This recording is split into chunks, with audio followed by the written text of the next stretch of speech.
Bonjour, bonjour. Je suis très heureux de vous retrouver ce matin. Parler de l'actualité de la crypto-monnaie et du monde merveilleux de la blockchain. Ce matin, nous allons parler de Baby Doge. Voilà. Nous allons donner l'actualité sur Baby Doge. Qu'est-ce qui se passe sur le projet? Où on en est? Voilà. Donc, voilà. C'est de ça que nous allons parler ce matin. Voilà. Et donc, pour ceux qui viennent de nous prendre en marche, activez les cloches de notification. Surtout, abonnez-vous pour ne rien rater des prochaines vidéos que nous allons lancer ici. C'est le meilleur moyen de soutenir la chaîne. Voilà. Donc, vous avez remarqué que cette affaire de burn concernant le Baby Doge, voilà, vous avez vu que ce mois-là, il n'y a pas eu de burn manuel qui a été fait. Pourquoi? Alors, ils avaient déjà annoncé ça. J'avais fait une vidéo longue ici par rapport à leur amas, expliquant pourquoi il n'y avait pas de burn. C'est-à-dire qu'au fur et à mesure, ils allaient arrêter les histoires de burn parce qu'ils ont considéré que le burn, malgré tout ce qu'ils ont fait jusqu'à aujourd'hui, ça n'a pas fait progresser un tant soit peu la pièce. Alors, on nous a fait voter plusieurs fois. Vous avez vu les différents votes ici. Voilà, donc le vote même qui est en cours actuellement, c'est, on peut dire même la date est déjà passée, mais il me semble que c'est toujours actif. Sinon, il s'agissait simplement de faire quoi? Voilà, de voter pour le transfert des burns, avec des réflexions dans le côté des burns automatiques. Alors, on a remarqué une chose. Si vous remarquez vos différentes traces, vous allez voir que vos Baby Doge que vous avez, il n'y a rien qui s'est ajouté dessus depuis un certain temps. Donc, ce qui signifie quoi? Que, en fait, ce qu'on a voté là, c'est déjà en activité, c'est-à-dire le fait de dire qu'on devait annuler les réflexions, qu'on devait augmenter ça directement sur le côté des burns automatiques là. Alors, ça a été déjà fait puisqu'on ne reçoit plus de réflexions. Les 5% qui revenaient à tous les holders, on ne reçoit plus. Alors, c'est parti où? Alors, c'est parti directement dans le burn automatique. Voilà ce qui est en cours. Donc, ils n'ont pas fait d'annonce officielle, mais nous, c'est le constat qu'on a fait par rapport à nos différentes pièces qui se trouvent sur Trust Wallet. Ceux qui sont peut-être même sur L-Bank ont dû peut-être aussi remarquer. Voilà, en tout cas, du coup, on ne reçoit plus les réflexions. Alors, lors de ce vote-là, ce qui devait finir le 10 août dernier, alors, 91,74% ont voté pour, comment on appelle, l'annulation, voilà, des réflexions qu'on remettait aux holders. Alors, ça devait aller se greffer sur les burns automatiques. Alors, ça allait passer à 5% parce que dans les burns, au niveau de Baby Doge, c'était 5% qui étaient brûlés. Alors, les 5%, il y avait 2,5% qui étaient brûlés de façon automatique. 2,5% retournaient au niveau de burn, on va dire manuel. 5% était pour le holder. Est-ce que vous comprenez? 5% pour la liquidité. Voilà un peu le tokenomique. Alors, du coup, le côté des holders, les 5%, là, ça a été annulé. Alors, ça doit aller généralement se greffer sur ce qu'on appelle les burns automatiques. Puisque ce qu'on faisait, les burns manuels, chaque premier de chaque mois, qui était l'anniversaire de Baby Doge, alors, ça a été annulé. Voilà, donc, du coup, ils veulent transférer ça où? Dans ce qu'on appelle le Baby Doge Swap. Actuellement, ils sont en test. Donc, ce test-là actuellement se fait actuellement pour vérifier, pour voir est-ce que ça fonctionne bien. Ils n'ont même pas attendu que le test soit fini d'abord pour arrêter de donner cela parce qu'ils vont donner la possibilité à ceux qui vont aller utiliser les swaps là-bas d'avoir, comment on appelle, des avantages en utilisant. C'est-à-dire à partir d'un certain nombre de pièces qui va de 10 milliards de pièces jusqu'à autour de 1000 milliards de pièces, alors vous serez exonéré d'un certain nombre de ce qu'on appelle les taxes. Voilà, à un certain niveau, à partir de 10 milliards de pièces, alors tu seras exonéré, c'est-à-dire la taxe que toi tu vas payer sera moins par rapport à celui qui a, par exemple, 1 milliard de pièces. Celui qui a 100 milliards de pièces va payer moins de taxes en interagissant là-bas par rapport à celui aussi qui a 1000 milliards ou bien, je sais pas, 500 milliards de Baby Doge. Voilà un peu ce qu'il faut comprendre à travers le Baby Doge Swap. Tout ça, c'est pour inciter les gens à laisser Pancake Swap pour aller travailler directement avec les swaps. Et il y aura aussi d'autres formes de récompenses là-bas. Et puis ça va permettre aussi à faire quoi?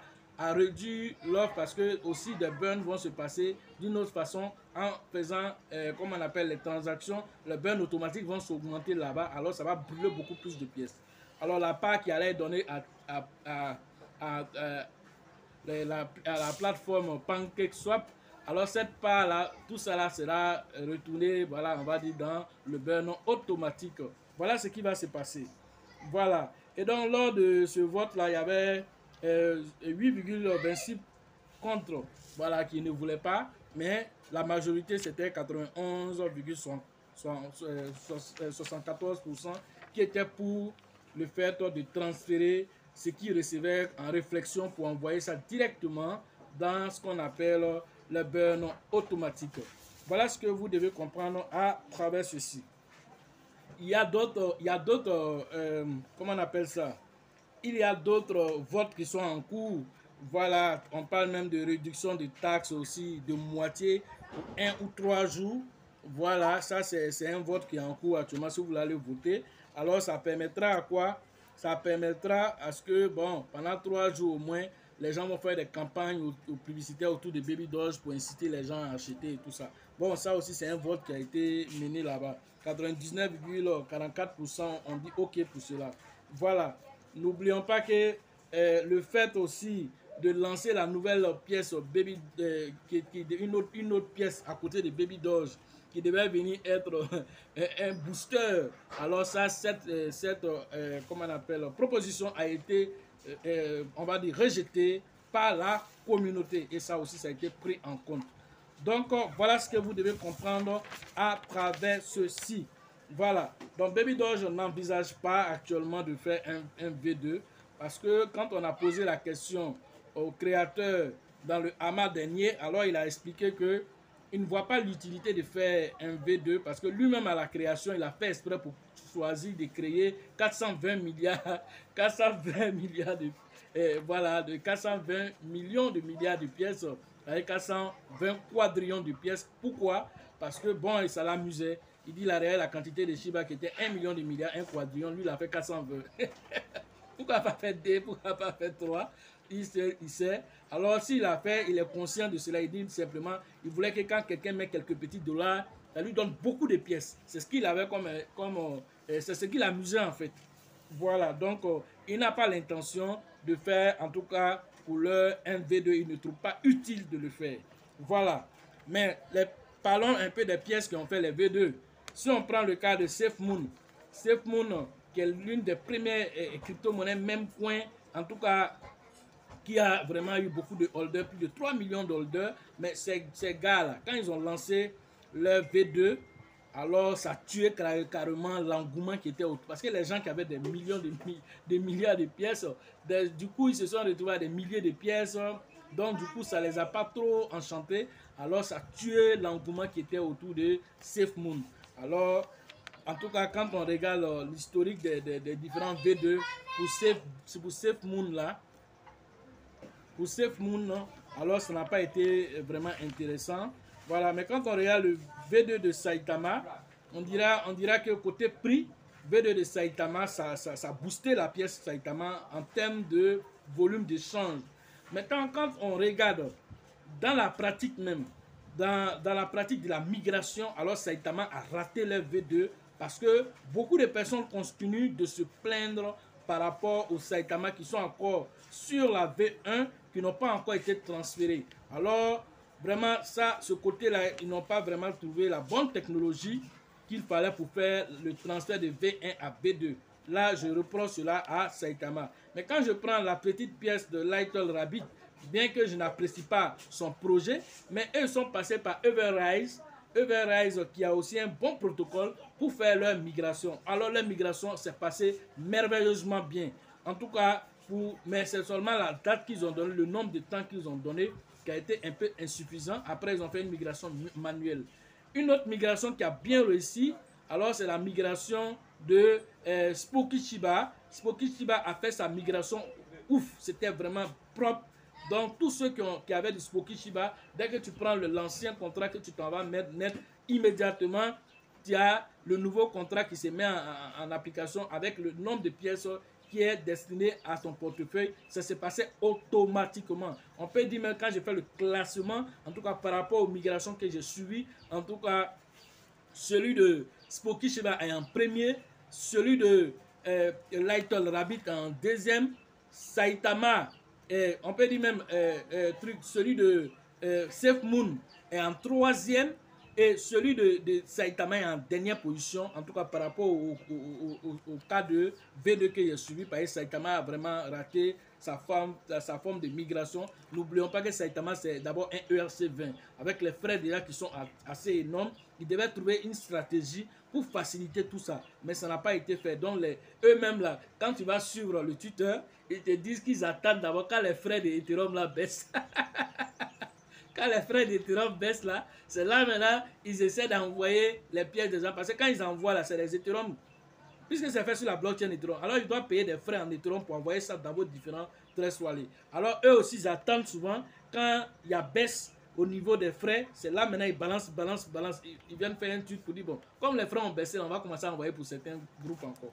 Bon, jusqu'à présent, plein de personnes n'ont pas encore reçu leur V2 de Saitama. Alors, vraiment, ils n'ont qu'à revoir ce côté-là. Je n'ai pas vraiment apprécié ce côté-là. Ça a été beaucoup négligé pour les gens qui sont... C'est comme si c'est des gens qui sont laissés pour compte et ce n'est pas intéressant. Et ça risque d'avoir un impact assez négatif sur la pièce s'ils ne veillent pas à ce que tout le monde soit satisfait au niveau de la migration V2. Voilà ce que je pouvais vous dire ce matin sur le projet de Baby Doge. Alors, où est-ce qu'on est en train de partir? Alors, on est en train de partir vers l'adoption massive.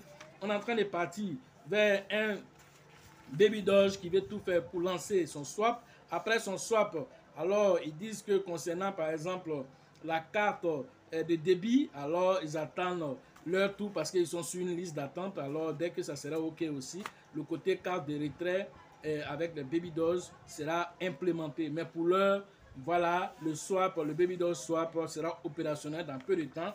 Alors chacun pourra aller interagir là-bas et l'avantage sera de voir les achats, voilà, des frais assez réduits pour que vous puissiez utiliser les plateformes au lieu d'aller ailleurs pour aller utiliser autres plateformes. Et cela va permettre aussi de brûler aussi et aussi de donner des récompenses aussi à ceux qui vont venir utiliser, voilà, le Baby Doge Swap.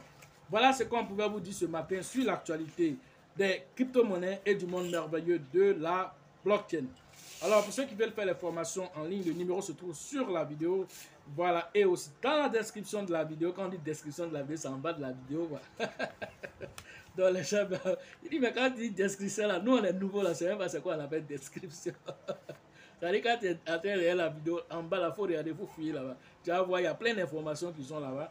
Même ceux qui veulent faire les dons à la chaîne, alors les adresses BP20 sont là-bas, de Shiba, de Baby Doge, de Bitcoin, les adresses, comment on appelle, de Binance Smart Chain sont là-bas. Vous pouvez faire les dons pour ceux qui veulent faire. Même $1 peut apporter un plus à la communauté pour atteindre nos différents objectifs, permettre aussi à la chaîne d'avoir encore plus d'équipements pour encore donner vraiment des images de qualité, encore donner aussi, voilà, il y a des gens qui viennent ici, mais on n'a pas entendu, le son là était comme ceci, mais toi-même tu as fait quoi pour aider? Tu as fait quoi pour aider? On fait avec les moyens de bord. Voilà, le matériel qu'on a payé, et puis ce jour-là même en vérité, on a un micro qui est performant. Voilà, mais ce jour-là, on avait eu un bug au niveau de comment on appelle, quand on finit de faire le montage, il faut importer le montage. Alors c'est lors de l'importation que souvent il y a ce genre de bug qui arrive. Alors souffrez de mettre un petit écouteur là-bas pour pouvoir gérer. Moi-même, vous voyez mon écouteur, c'est en même temps aussi, je travaille avec ça aussi à Bluetooth pour pouvoir faire souvent les vidéos de qualité. Tout ça, c'est des choses qu'on achète. Voilà, souvent vous voyez ça, souvent il se trouve que ça se gâte. On va changer. On va venir encore faire des vidéos pour vous faire plaisir ici. Alors le mieux que vous faites, c'est de partager les vidéos à vos différentes connaissances. Ça, c'est une autre forme aussi d'aider la communauté. Aussi, des fois aussi, c'est de temps en temps aussi des petits dons. Voilà, comme certains me surprennent à faire les $5, les $10. C'est pas mauvais. Tout ça, ça apporte de la valeur ajoutée à la communauté pour nous permettre d'atteindre les différents objectifs. Alors, les 100 000 abonnés, je compte sur vous pour partager massivement les vidéos pour ceux qui n'ont pas la possibilité de faire les $1, les $2. Voilà. mais vous pouvez au moins partager les vidéos. Et ceux qui veulent aussi le faire aussi, alors les adresses se trouvent dans la description. C'est-à-dire quand tu regardes la vidéo en bas, ça se trouve là-bas. Voilà. Donc, pour la formation au niveau d'Abidjan, c'est le 29, le 30 et le 1er novembre prochain au niveau d'Abidjan. Donc, rentrez en contact avec le leader Bill, le leader Georgette et le leader Elisabeth. Pour la formation au niveau de San Pedro, alors c'est le 17 et le 18 novembre prochain à San Pedro. Voilà, rentrez en contact avec le leader Tebi Joseph pour les différentes inscriptions. La formation au niveau de Mans, alors la date a été reportée. Alors on attend les derniers retardataires afin de pouvoir lancer une nouvelle date. Rentrez en contact avec le leader Nyawa pour interagir avec lui pour vos différentes inscriptions. À Bengourou, alors c'est le leader Yapi qui va interagir avec vous pour vos différentes inscriptions. La formation au niveau de Daoukro, alors interagissez directement avec le leader Yaya pour vos différentes inscriptions. La formation au niveau de Korogo, c'est avec le grand leader qu'on appelle JJ, avec lequel vous devez interagir pour vos différentes inscriptions. La formation au niveau de la zone voilà, d'Azopé, alors c'est avec le grand leader qu'on appelle Yves le Prince, voilà, avec lequel vous devez interagir pour vos différentes inscriptions. Au niveau de l'international, alors vous allez rentrer directement en contact avec le grand leader qu'on appelle Dieudonné du côté de Ouagadougou pour vos différentes inscriptions. Au niveau de la RDC, toujours nos condoléances au grand leader qu'on appelle Faustin pour la perte de son grand frère. Alors vous rentrez en contact avec lui. Voilà, si vous n'arrivez pas à le joindre, laissez-lui un vocal. Alors ou bien écrivez-lui sur WhatsApp.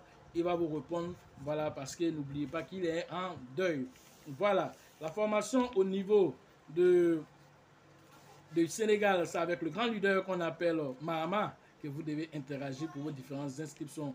Au niveau du Togo, alors interagissez directement avec le grand leader qu'on appelle Abraham pour vos différentes inscriptions. Voilà, nous avons cité tous les représentants de toutes les zones. Voilà, sachez toujours que la chance accorde ses faveurs aux esprits avertis et aux esprits entreprenants. Et si vous pensez que la formation coûte cher, essayez l'ignorance. À la prochaine.